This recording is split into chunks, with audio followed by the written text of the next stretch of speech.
જય સહકાર તાજેતરમાં સમગ્ર રાજ્યમાં થયેલ કમોસમી વરસાદથી રાજ્યના ખેડૂતોને ઊભા પાકમાં ખૂબ મોટી નુકસાની થયેલ છે।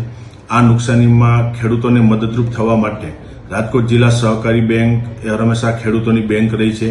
રાજકોટ અને મોરબી જિલ્લાના મંડળી મારફત બેંક સાથે જોડાયેલા 2,25,000થી વધુ ખેડૂત સભાસદોને આજે બેંકના બોર્ડ ઓફ ડિરેક્ટરે નિર્ણય કર્યો છે કે હેક્ટરે 12,500 અને વધુમાં વધુ 65,000 રૂપિયા સુધીની કૃષિ લોન 0% 1 પણ રૂપિયો વ્યાજ લીધા વગર 1 વર્ષની મુદત માટે આપવાનો આજે બેંકે નિર્ણય કર્યો છે। એની જાહેરાત કરું છું। આ લોન યોજના માટે મંડળી મારફત જોડાયેલા ખેડૂતોએ જે તે ગ્રામ્ય વિસ્તારની મંડળીનો સંપર્ક કરવાનો રહેશે।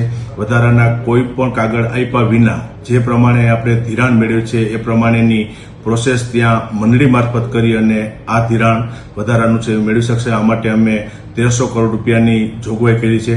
રાજકોટ જિલ્લા સહકારી બેંક હંમેશા ખેડૂતોની બેંક રહી છે અને આજે ફરી એક વખત બેંકે ઉદાર હાથે ખેડૂતોને પડખે ઉભા રહેવા માટે 0% 1 વર્ષની મુદત માટે મેક્સિમમ 65,000 રૂપિયા સુધીની 1,300 કરોડની જોગવાઈ કરી અને આ લોન યોજના અમલમાં મૂકી છે એની આજે હું જાહેરાત કરું છું।